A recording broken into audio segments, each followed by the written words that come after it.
Break के बाद आप सभी का स्वागत। बात करेंगे सेजल मिसाइल से घातक अटैक को लेकर। और ईरान ने जंग में खतरनाक हथियार निकाल दिया है। इजराइल पर पहली बार सेजल मिसाइल दागी है और सेजल मिसाइल से इजराइल में बड़ा नुकसान हुआ है। बड़े नुकसान की ये अपडेट सामने आई है और ईरान ने इजराइल और अमेरिका के साथ चल रहे युद्ध में पहली बार अपनी सबसे आधुनिक बैलिस्टिक मिसाइलों में से एक सेजल का इस्तेमाल किया।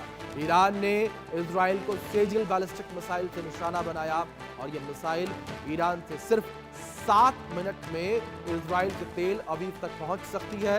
एयर डिफेंस के लिए भी इस मिसाइल को रोकना मुश्किल होता है। हालांकि मिसाइल हमले में इजराइल में नुकसान की पूरी जानकारी अभी सामने नहीं आई है। ईरान की ओर से इस मिसाइल का इस्तेमाल युद्ध में तेजी आने का संकेत माना जा रहा है। अब अमेरिका और इजराइल भी बड़ा पलटवार कर सकते हैं। सेजल को डांसिंग मिसाइल भी कहा जाता है। ऊंचाई पर पैंतरेबाजी की क्षमता के कारण इसे डांसिंग मिसाइल का उपनाम दिया गया है। ये 2 चरण वाली बैलिस्टिक मिसाइल है जो ठोस ईंधन से चलती है। लंबी दूरी के इस मिसाइल को 2 चरण में ठोस प्रोपेलेंट के साथ डिजाइन किया गया है और ठोस ईंधन तकनीक मिसाइलों को तरल ईंधन की तुलना में तेजी से लॉन्च की सुविधा देता है। आप समझिए कितनी खतरनाक, कितनी बेहतरीन ये मिसाइल है जिसका इस्तेमाल यहां पर ईरान के द्वारा किया गया है। और सेजल के इस्तेमाल ने ये क्लियरली बता दिया युद्ध और तेज होगा। आप समझिए खासियत सेजल की, सबसे उन्नत बैलिस्टिक मिसाइल मानी जाती है। ये ठोस ईंधन से ये मिसाइल चलती है, यानी कि ये आप समझिए कि ठोस ईंधन से चलने वाली मिसाइल है और ईरान ने स्वदेशी रूप से इस मिसाइल को विकसित किया। इसे डांसिंग मिसाइल भी कहा जाता है। डांसिंग मिसाइल के नाम से भी ये जानी जाती है। इसकी रेंज 2000 से 2500 किलोमीटर की है और पेलोड क्षमता 500 से 1000 किलोग्राम की इसकी मानी जाती है। दूसरी ओर न्यूक्लियर वॉरहेड ले जाने में भी यह मिसाइल सक्षम है। न्यूक्लियर वॉरहेड ये मिसाइल लेकर जा सकती है। इसकी जो स्पीड है वो टर्मिनल फेज में 14,000 से 16,000 किलोमीटर की है। आप समझिए कितनी तेज इसकी स्पीड है और ईरान से इजराइल तक पहुंचने में इसे सिर्फ 7 से 8 मिनट ही लगेंगे। ये एक बेहतरीन मिसाइल और जिसका इस्तेमाल यहां पर ईरान के द्वारा किया गया एक घातक मिसाइल है ये और विध्वंसक मिसाइल है। इसकी सटीकता अच्छी बताई जाती है और सबसे उन्नत बैलिस्टिक मिसाइल ये मानी जाती है। आप समझिए इतनी उन्नत, इतनी घातक मिसाइल का इस्तेमाल अगर ईरान के द्वारा इजराइल के ऊपर किया गया, ये हमला, ये अटैक यही संकेत देता है कि ये युद्ध अब और तेज होता हुआ नजर आएगा। जहां एक और ये उम्मीदें की जा रही थी कि शायद ये युद्ध थोड़ा ठंडा पड़ता नजर आएगा, युद्ध में स्थितियां थोड़ी, हालात सामान्य होते नजर आएंगे, लेकिन ऐसा कुछ होता हुआ नजर अब नहीं आ रहा है। ये युद्ध और तेज होता हुआ अब नजर आ रहा है। तो आप समझिए किस तरीके की स्थितियां और किस तरीके की ये परिस्थितियां इस वक्त ये बनती हुई नजर आ रही हैं युद्ध के बीच। और युद्ध को लेकर बात करें तो ये युद्ध अब और भी विध्वंसक होता नजर आ रहा है, क्योंकि अगर इतनी विनाशकारी मिसाइल का इस्तेमाल ईरान के द्वारा किया गया है तो यहां पर जो है इजराइल भी पलटवार जरूर करेगा। इसी विषय पर बातचीत करने के लिए हमारे साथ खास मेहमान जुड़े हैं। हमारे साथ retired group captain UK Devnath ji जुड़े हैं। देवनाथ जी, बहुत स्वागत आपका इंडिया न्यूज पर और गुड मॉर्निंग सर। मैं आपसे पहला सवाल यही करूंगा, अगर सेजल मिसाइल को लेकर बात करें तो सेजल मिसाइल को किस तरीके से आप देखते हैं और सेजल मिसाइल का इस्तेमाल ईरान की तरफ से इस फैसले को किस तरीके से आप देखते हैं? हाँ अभिषेक, हो ये रहा है कि युद्ध उस कगार पर पहुंच चुका है जहां पर अब ईरान लगातार एक्यूरेट हमला कर रहा है इजराइल के ऊपर। और क्योंकि इजराइल के पास आयरन डोम है, डेविड स्लिंग है, एरो एंटी मिसाइल सिस्टम है, तो अब ईरान जो मिसाइलें दाग रहा है इजराइल की तरफ, वो जानबूझकर इस तरह की मिसाइल इस्तेमाल कर रहा है जिसकी की सर्वाइवेबिलिटी ज्यादा हो। हमें मालूम है कि इजराइल जो है वो लगातार ईरान की मिसाइलों को करीबन 80% या 90% एक्यूरेसी से शूट डाउन कर रहा है। यानी ईरान की ज्यादातर जो मिसाइल्स हैं वो आसमान में ही ध्वस्त की जा रही हैं। ऐसे में सेजल मिसाइल जो कि ध्वनि की रफ्तार से लॉन्च करने के बाद ध्वनि की रफ्तार से 10 गुना स्पीड से अग्रसर होती है, उससे इजराइल के जो सर्वेलेंस रेडार हैं, मिसाइल गाइडेंस रेडार्स हैं, उनका जो फायर कंट्रोल सोल्यूशन है वो बिगड़ जाता है। दूसरी बात है कि सेजिल जो है वो मैन्यूवरेबल है। यानी लॉन्च के बाद ये अंतरिक्ष की तरफ जाता है, स्ट्रेटोस्फेयर की तरफ जाता है और फिर जब नीचे टारगेट की तरफ डाइव मारता है तो वो अप एंड डाउन दाएँ-बाएँ मैनूवर करता है। इससे होता क्या है कि जी जो एंटी मिसाइल मिसाइल इज़राइल दागता है, उसका जो इंटरसेप्टर मिसाइल है वो चकित हो जाता है, कन्फ्यूज़ हो जाता है, भ्रमित हो जाता है। जी। जी देवनाथ जी, दूसरी ओर क्या आपको लगता है कि अब ये युद्ध और भी तेज होता नजर आएगा, क्योंकि युद्ध को 2 हफ्ते से ज्यादा का समय हो चुका है, 17वां दिन युद्ध को हो चुका है और इसको लेकर लगातार यही उम्मीदें की जा रही हैं कि युद्ध अब और तेज होगा, क्योंकि घातक मिसाइल का इस्तेमाल यहां पर ईरान ने किया। इस बीच हमारे साथ एक खास मेहमान और जुड़ गए हैं, उनका परिचय मैं करवा दूं। हमारे साथ विदेश मामलों के जानकार निपुण आलम बयान जी जुड़े हैं। निपुण जी, बहुत स्वागत आपका। निपुण जी, मेरा सवाल आपसे यहाँ पर यही है कि 17 दिन युद्ध को बीत चुके हैं, 17 दिन के बाद आप कहां पर खड़ा हुआ देखते हैं अमेरिका, इजराइल और ईरान को? क्या आपको लगता है कि यह युद्ध अभी और लंबा चलता हुआ नजर आएगा, क्योंकि लगातार यही कहा जा रहा है कि यह लड़ाई केवल और केवल ईगो की है? हालांकि भी मैं यूके देवनाथ सर को सुन रहा था, तो सर ने काफी चीजें बहुत अच्छी से बताई आपको। अब उसी में आगे हम लोग बढ़ते हैं। देखिए क्या था कि हम लोग इंटरनेशनल थ्योरी में एक सिद्धांत को पढ़ते हैं जिसका नाम है चिकन डायनोमा गेम। और थ्योरी ये कहती है कि जब जी दो मुर्गे आपस में लड़ते हैं ना, तो वो कई बार ये नहीं तय कर पाते कि पीछे कौन हटे। तो अंतोगत्वा क्या होता है, लड़ते लड़ते दोनों ही मर जाते हैं। इसको बोलते हैं चिकन डायनोमा गेम। हालांकि अब जो आपने बात कही वो ईगो वाली, मैं उस बात भी कहा हूँ कि बात ये आ गई कि किस तरह से इस वॉर को रोका जाए। और दोनों ही पक्ष, चाहे वो अमेरिका हो चाहे वो ईरान हो, दोनों ही चाहते हैं कि कोई विक्ट्री पंच हम दें, ताकि हम पूरी दुनिया को मैसेज दें कि हम जीते। दिक्कत यहाँ पर यह है, अमेरिका चाहे कि मैं वो रोकना चाह रहा हूँ, तो अमेरिका कोशिश करता है तो ईरान दाग देता है मिसाइल तत्काल इसराइल के ऊपर, अमेरिका के ऊपर। उधर अगर ईरान प्रयास करता है तो उधर अमेरिका दिखाता है कि देखो आखिरी पंच मैंने किया और आखिरी विजेता मैं ही हूँ। मामला यहाँ पर आके अटका हुआ है। लेकिन ये बात फैक्ट है कि दोनों ही पक्ष, चाहे वो अमेरिका इसराइल हो या आपका ईरान हो, खासतौर से मैं अमेरिका की बात कहूंगा, इसराइल की बात अलग है, लेकिन अमेरिका ईरान दोनों ही नहीं चाहते कि वॉर लंबा जाए। देखिए ईरान की स्थिति नहीं है कि ईरान इस वॉर को लंबा खींच सके। जो देश आप सोचिए 1979 से और फिर खास तौर से 1995 से लगातार सेशन झेल रहा है, तो उसके पास में क्या पॉसिबिलिटीज है कि वो क्या कर सके, आगे जा सके या वो आगे लंबा वो ले जा सके? बिल्कुल संभावना नहीं है। और जो डू एंड डाई की सिचुएशन पे आ गया हो ईरान, कि उसने चारों तरफ अपने मोर्चे खोल दिए, फ्रंट खोल दिए, चारों तरफ उसने अटैक करना स्टार्ट कर दिए, दिखाता है कि बदहवासी में और एक पूरा प्रेशर टैक्टिक्स क्रिएट करने के लिए ईरान ऐसा कर रहा है। तो अगर ईरान को वो लंबा लेके चलना होता तो वो बहुत धीरे धीरे आराम से लड़ाई लड़ता और एक ही देश के साथ इजराइल तक ही अपने आपको फोकस रखता है। लेकिन कई जगह अटैक करना दिखा रहा है कि ईरान जो है वो लंबा लड़ाई नहीं चाहता है। वो चाहता है कि प्रेशर इतना क्रिएट हो कि अमेरिका आज ही वॉर को रोक दे। और अमेरिका क्यों चाहेगा? दूसरी तरफ अमेरिका भी नहीं चाहता है कि वॉर लंबा जाए। देखिए अमेरिका ऑलरेडी आप जानते हैं कि अपने आप को पूरी दुनिया में हेजोनोमस बनाने रखना चाहता है। उसके लिए उसको फंड खर्च जी नहीं करने हैं। वो क्यों चाहेगा कि रशिया यूक्रेन की वाली स्थिति, और रशिया जैसे जाके फंस गया यूक्रेन में, ऐसे हम भी जाके फंस जाएं ईरान के अंदर, तो ऐसे बहुत सारे फंड्स उनके क्या होंगे, खर्च होंगे। तो कुल मिला के बात ये है कि ना तो अमेरिका चाहता ना ईरान चाहता। और दोनों जो आप कह रहे हैं कि ईगो की लड़ाई हो गई है या फेस सेविंग को देख रहे हैं कि कैसे अमेरिका अपनी फेस सेविंग करे, वही बात अटकी हुई है। लेकिन होप टू, मुझे ऐसा लगता है कि ये वीक लास्ट है, इस वीक में सॉल्यूशन हो जाएगा। बिल्कुल। देवनाथ जी, दूसरी ओर माफ कीजिएगा, दूसरी ओर अगर इस पूरे युद्ध को लेकर बात करें तो जो स्थितियां इस वक्त बनी नजर आ रही हैं, क्या आपको लगता है कि लड़ाई केवल तेल की है? अभिषेक, इसमें कोई शक नहीं है। अगर ईरान में जमीन के ऊपर बैंगन और जमीन के नीचे आलू उग रहे होते तो शायद अमेरिका के लोगों को पता भी नहीं होता कि ईरान है कहाँ पर। ये लड़ाई सिर्फ तेल, कच्चा तेल और गैस के लिए है। अमेरिका चाहता है कि दुनिया के सबसे बड़े बड़े भंडारण देशों को अपने काबू में रखे। सबसे बड़ा भंडार कहाँ? वेनेजुएला आज की तारीख में अमेरिका के नीचे है।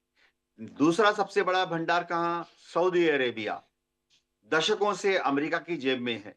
तीसरा सबसे बड़ा भंडार कहाँ? Iran, 209 billion barrels. ईरान जो है आखिरी ऐसा अरब मुल्क है, पश्चिम एशिया का देश है जो कि अभी तक अमेरिका के काबू में नहीं आया। अमेरिका को ईरान का कच्चा तेल चाहिए, हर हालत में चाहिए। इसीलिए वह ये युद्ध कर रहा है। हाँ, कहने के लिए कह देता है कि ईरान न्यूक्लियर हथियार बना रहा है, इज़राइल के ऊपर दाग देगा। लेकिन वो सिर्फ कहते हैं ना दाल में तड़का लगाने के लिए है। असली चीज है कि अमेरिका चाहता है कि ईरान में जितना ऑयल इंडस्ट्री है, ऑयल इंफ्रास्ट्रक्चर है, सब अमेरिका की कंपनियां चलाएं। डोनाल्ड ट्रंप के जो दोस्त हैं कैपिटलिस्ट, वो अपनी अपनी ऑयल कंपनीज को लेके ईरान पहुंच जाए। दूसरी बात, डोनाल्ड ट्रंप चाहते हैं कि किस देश को कच्चा तेल बेचेंगे या नहीं बेचेंगे, जैसे चीन को नहीं बेचेंगे, वो अमेरिका तय करे। किस देश को सस्ते में बेचेंगे, अमेरिका के दोस्त देशों को सस्ते में बेचेंगे। किस देश को महंगे में बेचेंगे, अमेरिका के जो दुश्मन देश हैं, चीन, नॉर्थ कोरिया, शायद भारत, हमको महंगे में बेचेंगे। अमेरिका ये सब कंट्रोल करना चाहता है। जी अभिषेक। आती है जो अमेरिका और ईरान के बीच में हुई थी जब बराक ओबामा अमेरिकी राष्ट्रपति बने थे 2015 में। उस संधि को आते ही ट्रंप ने सबसे पहले हटा दिया और उसे अमेरिका के इतिहास की सबसे बड़ी गलती भी उन्होंने बताया था। निपुण जी, मैं आपसे उस संधि को लेकर समझना चाहूंगा कि आखिर ऐसे उस संधि में क्या था और उसको लेकर अमेरिका और ट्रंप ने इतनी नाराजगी क्यों जाहिर की? ये अमेरिका की नाराजगी नहीं थी। उस समय जो गवर्नमेंट को ठीक लगा, अमेरिकन गवर्नमेंट को ईरान के साथ, उन्होंने वो डील को किया। जी लेकिन बाद में देखिए बात क्या है कि यहाँ पर तेल का इशू तो है ईरान के साथ, जी और तेल के अलावा 1979 से अमेरिका और ईरान में एक ईगो क्लैश भी है, ईगो टसल भी है। दूसरा कारण, तीसरा कारण क्या है? इजराइल। देखिए, इजराइल को फूटी आंख नहीं सुहाता है ईरान, और यही बात ईरान को भी है कि ईरान को भी फूटी आंख नहीं सुझाता इजराइल। एक्चुअली ईरान ने जिस प्रकार से अपनी ब्रांडिंग की है, ईरान का दिखाने का ये है कि पूरी दुनिया में अगर इस्लाम के लिए लड़ने वाला कोई कंट्री है तो वो केवल और केवल आपका क्या है? ईरान है। यानी कि ईरान वो देश है जो पूरी दुनिया में अगेंस्ट ऑफ इजराइल लड़ रहा है, इस्लाम का फेवरेबल है, इस्लाम का एक तरह से फाइटर, ये आपका रक्षक है। तो जब इस प्रकार की इमेज होगी ईरान की, तो ईरान ऑटोमेटिकली इजराइल को अपना शत्रु मानेगा, और जब शत्रु मानेगा तो इजराइल को घेरने के लिए, परेशान करने के लिए तमाम तरह के हथकंडे अपनाएगा। तो इसीलिए इजराइल कहता है कि ईरान जो है वो रोग स्टेट है, उसने ही हमस को, हिजबुल्लाह को, होतीज को उनका सपोर्ट किया है। तो एक तो ये बड़ा इक्वेशन है। यही बात क्या है, डोनाल्ड ट्रंप के टेन्योर में आपको देखने को मिलेगी कि वो ज्यूज कम्युनिटी को ज्यादा सपोर्ट करते हैं। जो व्हाइट मैन पॉलिसीज वो लेके चल रहे हैं, वहां पे डिप्लोमेसी लेके चल रहे हैं अमेरिका के अंदर, तो उसमें ज्यूज कम्युनिटी उनको बड़ा सपोर्ट भी कर रही है। तो ज्यूज कम्युनिटी जब सपोर्ट करेगी उसकी वोट बैंक को, उसके फंड्स को, उसके पूरे माइंड को रिझाने के लिए, तो डोनाल्ड ट्रंप ऐसा स्टेप ले रहे हैं लगातार। और दूसरी बात क्या है जो मैंने कहा कि ईरान और अमेरिका में टसल, जो भी जो के देवराज जी कह रहे थे कि पूरा इस्लामिक वर्ल्ड अमेरिका के सामने, देखिए या तो अमेरिका के सामने सब लोग समझौता कर लिए या फिर अमेरिका ने नष्ट कर दिया, चाहे वो इराक हो, सीरिया हो या कोई और कंट्री हो, जिसने भी अमेरिका के सामने गद्दाफी वगैरह सबको खत्म समाप्त कर दिया।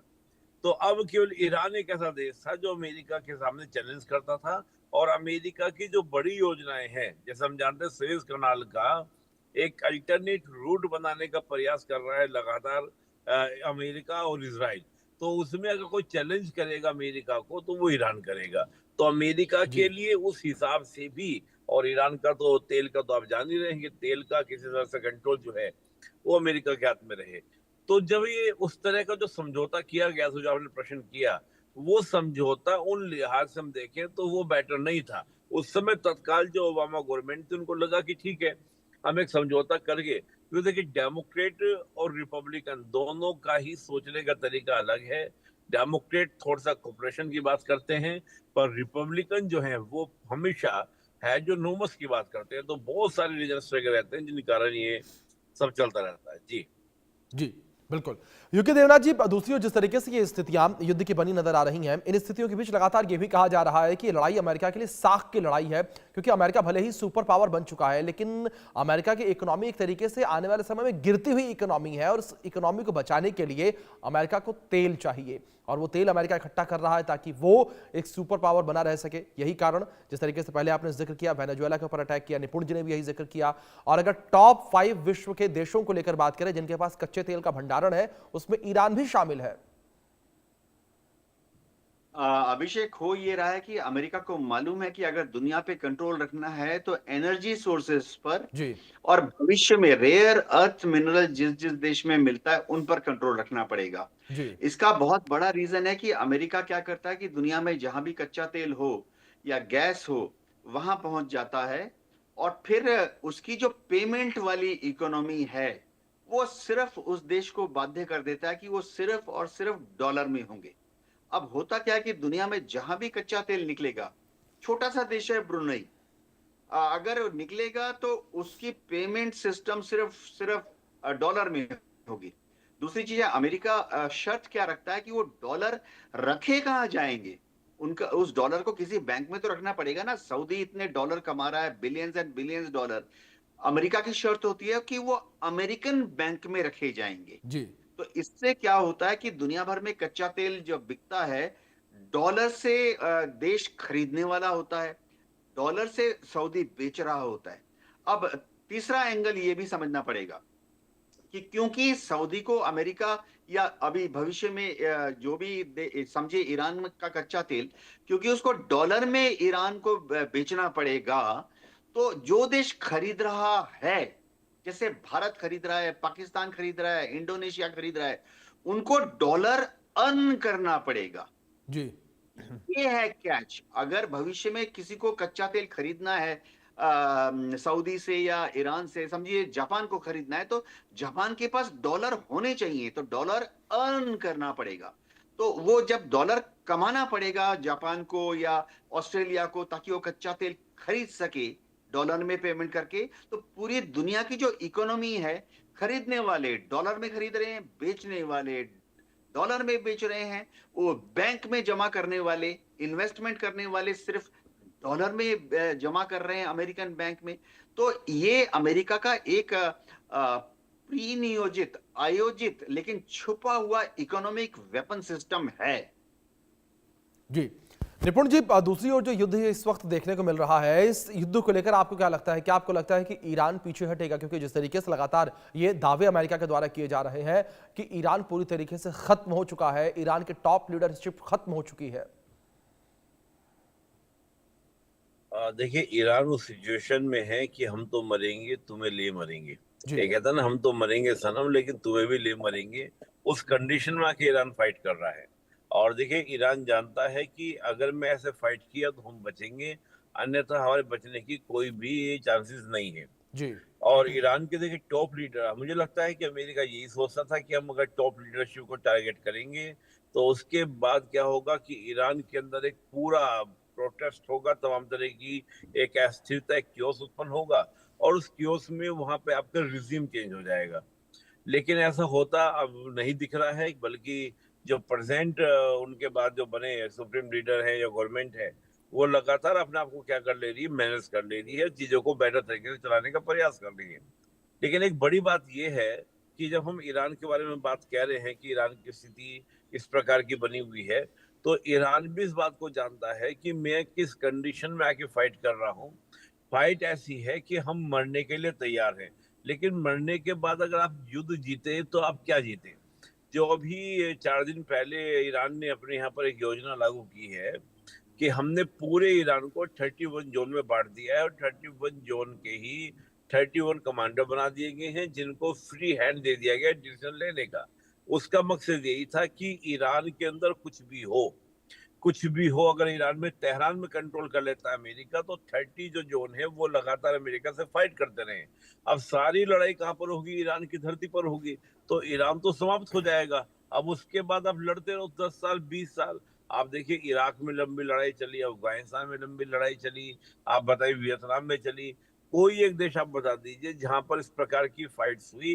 भले ही वो कहने को कि हमने अमेरिका को छक्के छुड़ा दिए, लेकिन उसके अलावा उन देशों ने आज तक कोई तरक्की कर पाए, वहां पर कोई स्टेब्लिशमेंट आ पाया, वहां पर कोई पॉलिटिकल स्टेबिलिटी आई नहीं आ पाई। तो ये जो स्थिति है, इस स्थिति में जाके अगर ईरान सोचता है, तो मैं मानता हूं कि वो कहीं ना कहीं बस जिद वाली बात आती है, मरकर आप जीते तो क्या जीते, मैं तो इस बात को कहूंगा। लेकिन ईरान जो है उसी तरह की फाइट को करने के लिए रेडी है, या उसी तरह की फाइट करना भी चाह रहा है। तो मुझे नहीं लगता कि जो समझदार वहां पर होंगे। और देखिए एक बड़ी बात क्या है, मान लीजिए कल को ये वो रुक भी जाता है, और जैसा हम होप भी कर रहे हैं कि ईरान की जो प्रेशर टैक्टिक्स है वो काम भी कर जाए, और वो रुक गया, वो रुकने के बाद में, अगर हम युद्ध रुकने के बिल्कुल। बाद में